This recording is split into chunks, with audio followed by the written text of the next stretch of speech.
Chapter 22. Remembering is just an invention of the mind. Spring has sprung, Freak said, and so are we. This is the day school gets out, and we're taking the long way home. By now, I've been carrying him around on my shoulders for almost a year. We call it walking high, and even if we haven't been going on any dangerous quests lately, so the fair Gwen won't have to throw a fit, Freak hasn't exactly given up on slaying dragons. The world is really and truly green all over, he says. Do you remember what it used to be like back in the Ice Age when the glaciers covered the earth and the saber-toothed tiger roamed the frozen night? No, I say. How could I remember that? I wasn't even born. Don't be a pinhead, he says. Remembering is just an invention of the mind. I go, what's that supposed to mean? It means that if you want to, you can remember anything, whether it happened or not.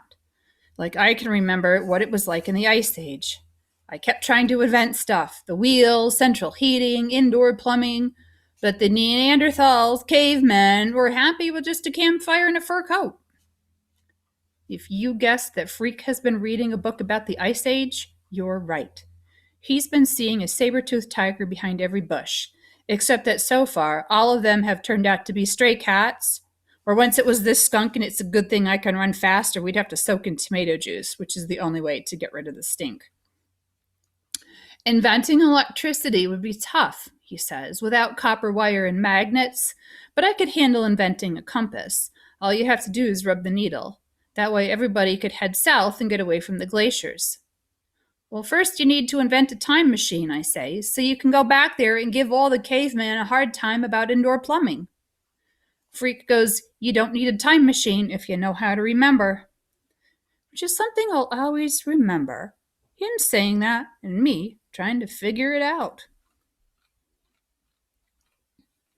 Freak's birthday is a couple of days after school gets out, and the fair Gwen has already made it clear that he's not getting a ride on the space shuttle. 13 is supposed to be extra special, he says. The least you could do is get my name on the list. Or how about a linear accelerator? Just a small one, so I can split a few atoms? The fair Gwen goes, I suppose this means you're going to be an obnoxious teenager. The deal is, this is really 2 birthdays for the price of 1, because Freak the Mighty is almost a year old. Talk about a prodigy, Freak says. A prodigy is a young person with extra special talents. 1 year old and already he's on his way to 9th grade. The fair Gwen just rolls her eyes when we talk like that. Freak says we can't expect her to understand because you can't really get what it means to be Freak the Mighty unless you are Freak the Mighty.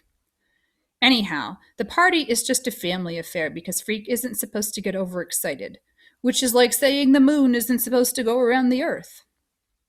Last year, I got the ornithopter, he says. That was the mechanical toy bird the boys were playing with back in the early chapters. This year, why not a helicopter? A real one, though. You can't expect a teenager to play with toys. Oh, why not a jet plane? The fair Gwen says. Cool, Freak says, a Learjet. What he's really getting, and I've been sworn to secrecy, is this new computer, the one he's been drooling over in his computer magazines. It comes with a modem, which means if he has to stay home for some reason, he can go to school over the telephone. The idea is I'd be there in the classroom with a matching computer. The only problem, I don't know squid about computers. Now, this is in the very earliest days of the internet, the early 1990s, people. So, no, they did not have the internet the way that we know it today. They did not have high-speed Wi-Fi access. A modem was something that plugged into your phone line, and you did it that way. So, we know the book was published in 1993. You'll learn, Fair Gwen says. Kevin will teach you. But why should he have to stay home? I ask her. We're out in the kitchen, and she and Graham are frosting the cakes, and Freak is hanging out in the living room, acting like he intends to have a party every day for the rest of his life. Well, maybe he won't have to stay home, the fair Gwen says. And she and Graham kind of lock eyeballs for a second, that secret code that mothers have. This is just in case, Max. I think maybe he already guessed about the computer, I said. That's why he's jerking your chain about the space shuttle ride and Learjets. I'm not surprised, the fair Gwen says. You can't keep anything from Kevin. Freak hardly touches his supper. He says he's saving his appetite for the cake.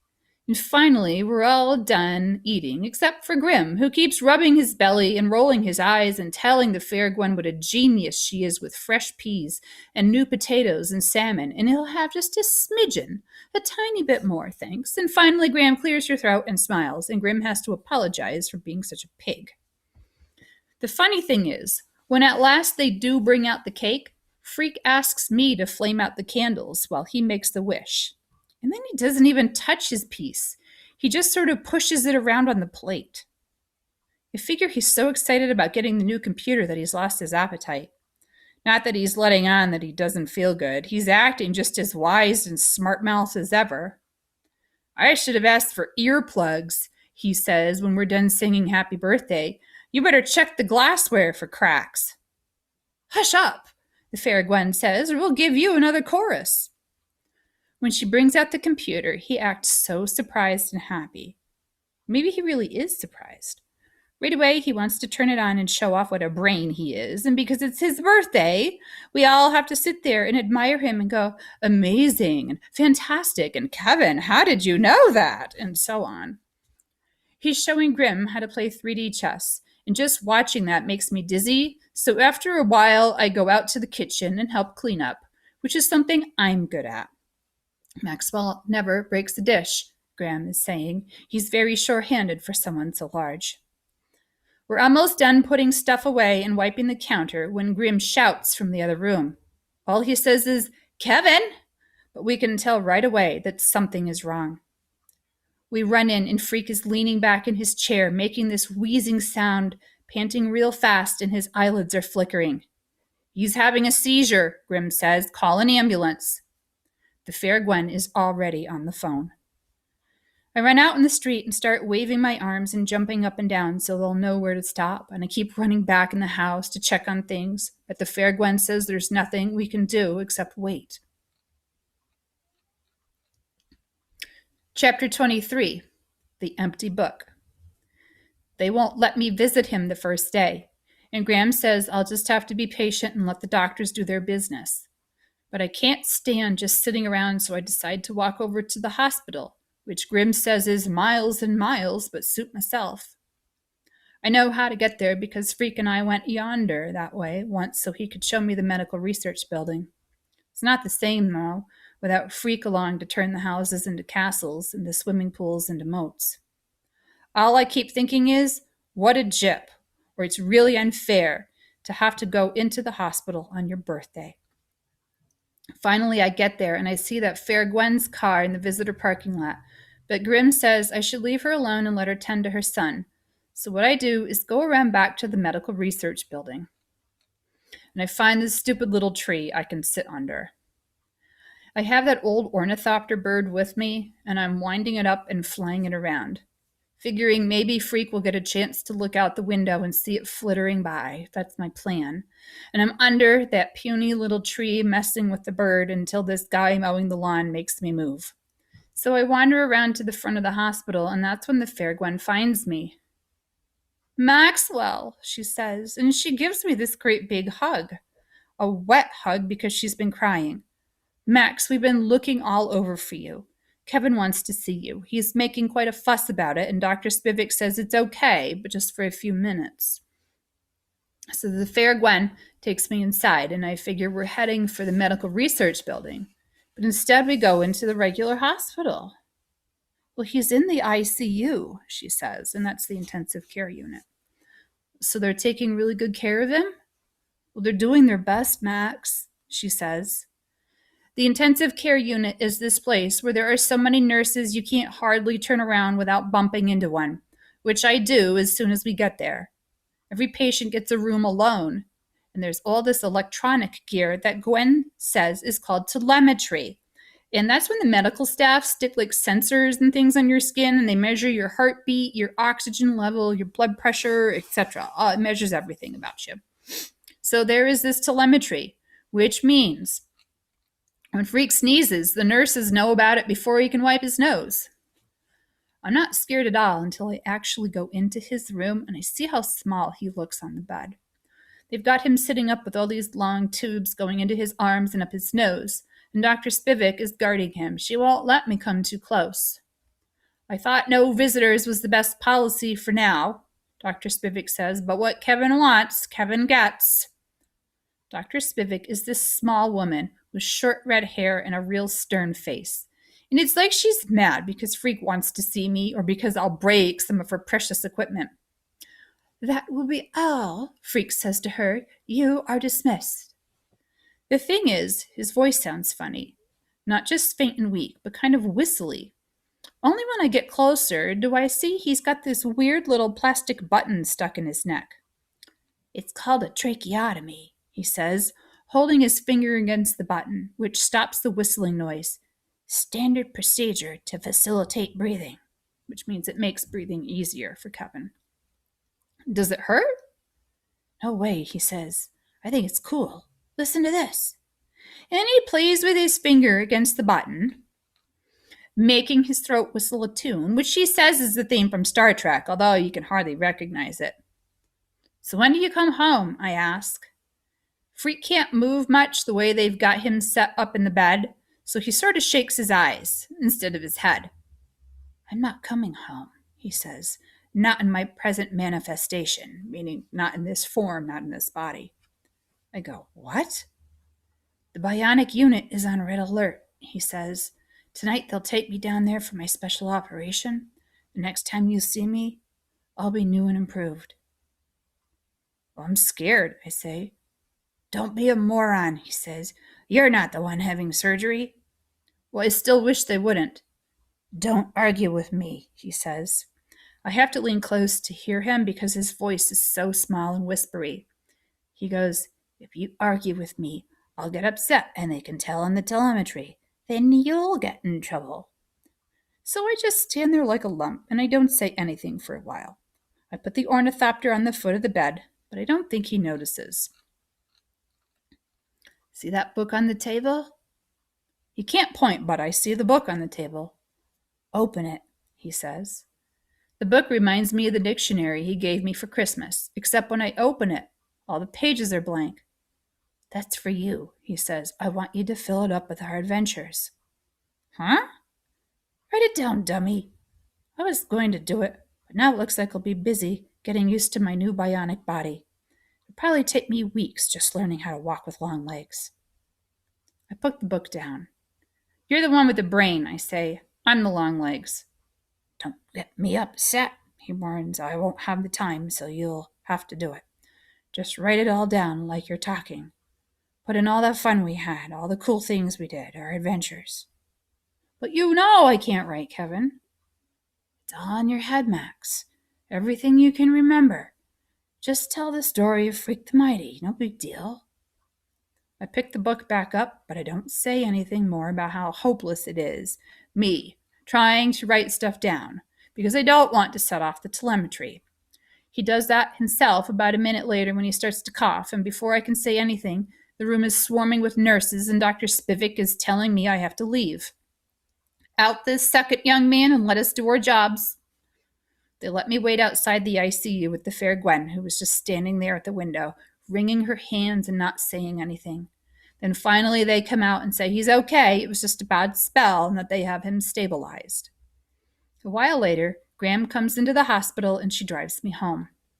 Nobody talks much at supper that night, except when Grim opens his big mouth and says, poor Gwen looks like she's in terrible pain.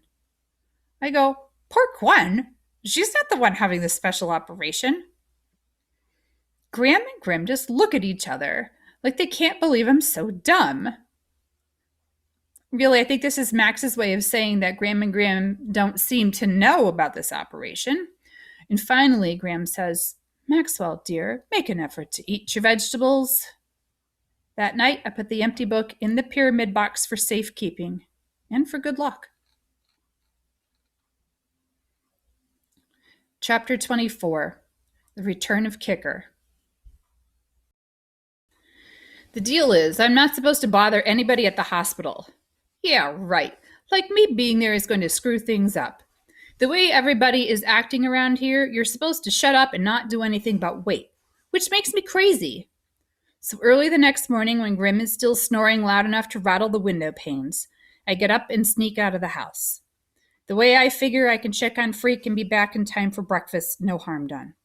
It doesn't work out like that, to say the least. The sun is just coming over the mill pond, and there's a spooky mist on the water. You can hear all the frogs making a racket under the lily pads, and the mosquitoes sound like bullets whizzing by, and I have to kind of slap and run until I get clear of that smelly old pond. Moving fast, like the sun is chasing my heels, I'm running down this long, faint shadow of me that stretches out ahead. You can't ever catch up with it. I'm thinking with my feet, like the rest of me is still asleep. Not that I'm completely alone. There's this one old guy. He's actually out cutting his lawn. He's got these headlights rigged up on his rider mower, and he's wearing his pajamas too. Like it's normal. Everybody does it. When I get to the hospital, the street lights are just starting to click off. The lobby is empty, and there's nobody at the desk to tell me I can't be visiting patients at the crack of dawn. There are plenty of nurses in the ICU, though, and they see me coming. This one woman turns right out from behind the telemetry station, and she's got her hands up to her mouth, and I'm pretty sure she's trying to shush me, even though I'm not making any noise. She's not telling me to be quiet, though. She's saying, "Oh my God, you must be Maxwell," even though she's never seen me before in her life. I go, "Is Kevin back yet?" Oh dear, she says. Uh-oh. Is he going to be okay? Oh dear, she says. Oh dear. Now more nurses are coming out of the ICU. One of them is the one I accidentally bumped into yesterday, and when she sees me, she goes, "You better page Dr. Spivak. Kevin was her patient." Oh, notice the was, past tense of the word is. Well, that's when I notice that some of the nurses are crying and looking at me strange, and all of a sudden I just go nuts. I'm saying, "No way, no way." And this nurse is trying to throw a hug on me, and I push her away. And then I'm running down the hall, and it's like I'm Kicker again, ready to just blast anybody who dares touch me. And I have to keep running. I'm skidding around the corners and bumping into walls, and no one can touch me, even if they're brave enough to try. I just keep running and running until I get these glass doors that say medical research. The doors are locked, and it's dark inside. Behind me, people are shouting to call the guards, and I punch my hand through the glass, and I'm inside, skidding over the broken glass through the dark, and I keep going until I come to this other set of doors. No admittance. No glass this time. They're solid, so I can't punch through. And I'm kicking and slamming into the doors, and that's when all the hospital cops catch up with me. A bunch of them jump on me, and I keep going, running around in circles like an accident of nature until finally there are so many of them on me I can't stand up anymore. Putting handcuffs on my wrists and my ankles, and they're sitting on me and going, "We'll have to medicate him." And this one cop says, "With what, an elephant gun?" And that's how Dr. Spivak finds me, covered with cops. She's this worried face leaning down. Her eyes are red and blurry, and she's saying, "I'm sorry, Maxwell. We did our best. You better let me bandage up that hand. You're bleeding." "He believed you," I say. "You said you could give him a new body, and he believed you." "What are you talking about?" "The special operation," I say. "The bionics unit."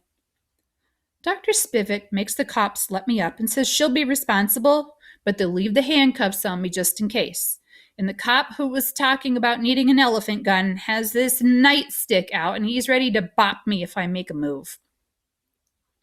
Dr. Spivak sighs and says, "Somebody get me a coffee, please." And then she looks at me and goes, "You'd better tell me all about it." So while she's bandaging up my hand, I tell her about how Freak has been coming to the medical research lab every few months to get fitted for his new bionic body. And Dr. Spivak's face goes soft, and she nods to herself and says, "Well, that explains it." "It was all a lie, wasn't it?" I say. "You were just telling him that so he wouldn't be scared." "Oh, you know better than that, Maxwell. You couldn't lie to Kevin. I tried a little fib on him when he was about 7 years old because I didn't think a child could handle the whole truth. And you know what he did? He looked his disease up in a medical dictionary. Well, that's when I know she was telling the truth. Freak in his dictionary. Kevin knew from a very young age that he wasn't going to have a very long life, she says. He knew it was just a matter of time. So he was lying about getting a robot body? Dr. Spivak is shaking her head. I don't think it was a lie, Maxwell, do you? I think he needed something to hope for, and so he invented this rather remarkable fantasy you describe. Everybody needs something to hope for. Don't call it a lie. Kevin wasn't a liar. No, I say, but what happened to him really? Oh, I could tell you all the medical terminology, she says, but what finally happened is his heart just got too big for his body. Well, there was talk about arresting me for busting up the hospital. The cop with the nightstick was in favor. But finally, they released me into the custody of Grim. On the way home, he goes, "Do you want to talk about it?" "Just leave me alone," I say. "You got it," he says. What Loretta Said, Chapter 25. That was a year ago. I hid in the Down Under for days and days, and I kept the door closed, which is why I missed the funeral and the fair Gwen going away. Graham told me about it afterwards, how she couldn't stand to live in the house with Kevin gone, and who could blame her? Grim threatened to unscrew my bedroom door, but he never did. He just kept saying I should come out for Graham's sake, and sometimes she'd come down and say I should come out for Grim's sake, and so on and so forth until I finally gave up and came out. I don't know if this makes sense, but for a long time I felt like I was a balloon and somebody had let the air out of me. I didn't care if I ever got the air back, because what does it really matter if we're all going to die in the end? That's how down I was feeling and sorry for myself. Grim tried to tell me it isn't how long you've got that matters, it's what you do with the time you have. But that sounded so lame and puny next to freak dying that I just didn't want to hear it. This one day, just before school was supposed to start, I was moping around the backyard and thinking again how pointless and stupid everything was. And Grim comes over and he says, "You know what? Most of us go all the way through life and we never have a friend like Kevin. So maybe you should count yourself lucky." "Yeah, right," I say. "Suit yourself," he says, "but let's get one thing straight. You're going back to school if I have to hitch a rope to the bumper and drag you there. Is that clear?" So I went, and I hated every minute of it. And I especially hated how people kept feeling sorry for me, as if it was me who died. Guys, maybe you realize this because you are a very smart group, but Max is exhibiting some classical signs of depression here, that he's withdrawn.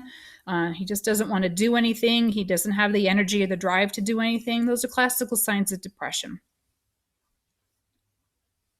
Finally, one time even Tony D came up to me and said it was a shame what happened.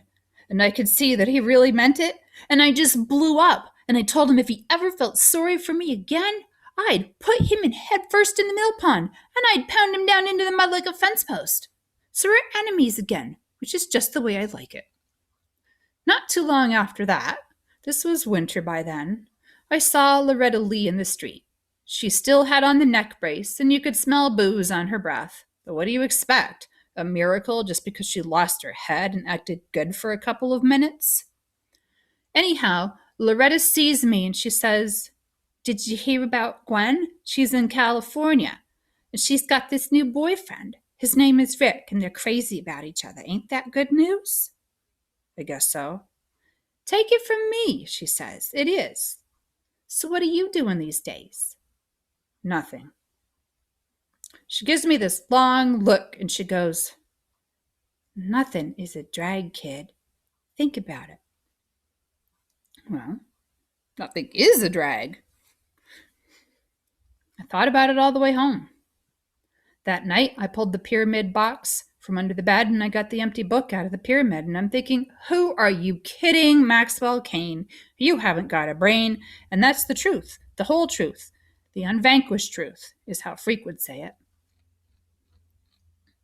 So I wrote the unvanquished truth stuff down and I kept going on for months and months until it was spring again, and the world was really and truly green all over. By the time we got here, which I guess should be the end, I'm feeling okay about remembering things. And now that I've written a book, who knows? I might even read a few. No big deal.